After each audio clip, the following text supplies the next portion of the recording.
ایک اہل حدیث عالم ہیں، وہ نماز کے قاعدہ آخرہ میں درود شریف کے بعد ایک دعا کے بارے میں کہہ رہے ہیں کہ یہ دعا پڑھنا فرض ہے۔ ایک دعا تو ایسی ہے جس کے بارے میں اہل علم یہ کہتے ہیں کہ وہ دعا تشہد میں پڑھنا فرض ہے، واجب ہے، اس لیے کہ آپ صلی اللہ علیہ وسلم نے اس کا حکم دیا، اور آپ صلی اللہ علیہ وسلم جس چیز کا حکم دیں وہ فرض ہوتی ہے۔ وہ دعا ہے اللہم انی اعوذ بک من عذاب القبر، 4 چیزوں سے پناہ مانگنے والی۔ آپ نے فرمایا اذا تشہد احدکم فلیتعوذ باللہ من 4، جب تم میں سے کوئی شخص تشہد میں بیٹھے، تشہد کرے، تو اس کو 4 چیزوں سے پناہ مانگنی چاہیے اللہ تبارک و تعالیٰ کی، یعنی وہ اللہ تعالیٰ سے پناہ طلب کرے اللہ کی 4 چیزوں کے شر سے۔ تو وہ یہ اللہم انی اعوذ بک من عذاب القبر ومن عذاب جہنم ومن فتنة المحیا والممات ومن شر فتنة المسیح الدجال۔ تو یہ 4 چیزیں۔ حقیقت میں ایسا کچھ نہیں ہے، آپ کوئی بھی دعا پڑھ سکتے ہیں۔ نبی کا حکم کا مطلب یہ نہیں کہ وہ چیز فرض ہو جاتی ہے، بلکہ صحابہ کا عمل بھی دیکھا جائے گا، اس لیے یہ دعا بھی پڑھ سکتے ہیں۔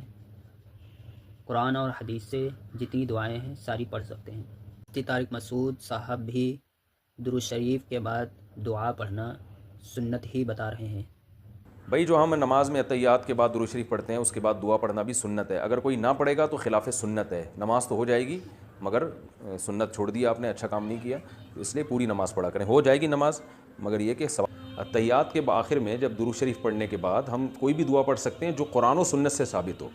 اخپل طریقے سے جسے پشتوں میں کہتے ہیں، آپ خود سے دعا نہیں مانگ سکتے، کیونکہ نماز میں ایسا کلام جو لوگوں کے کلام کے مشابہ ہو وہ جائز نہیں ہے، چاہے وہ اردو میں ہو، عربی میں ہو، انگلش میں ہو، کسی بھی زبان میں۔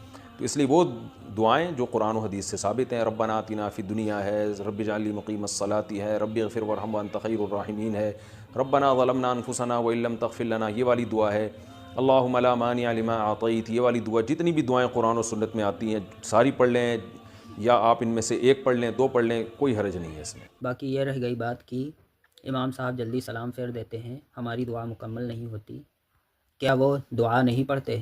تو اس کا جواب یہ ہے کہ وہ دعا پڑھتے ہیں، جیسا کہ ہم نے پہلے پارٹ میں چھوٹی چھوٹی دعائیں بتائی تھی، ان میں سے پڑھ کے وہ سلام پھیر دیتے ہیں، تو آپ کو بھی سلام پھیر دینا چاہیے، نماز ہو جائے گی۔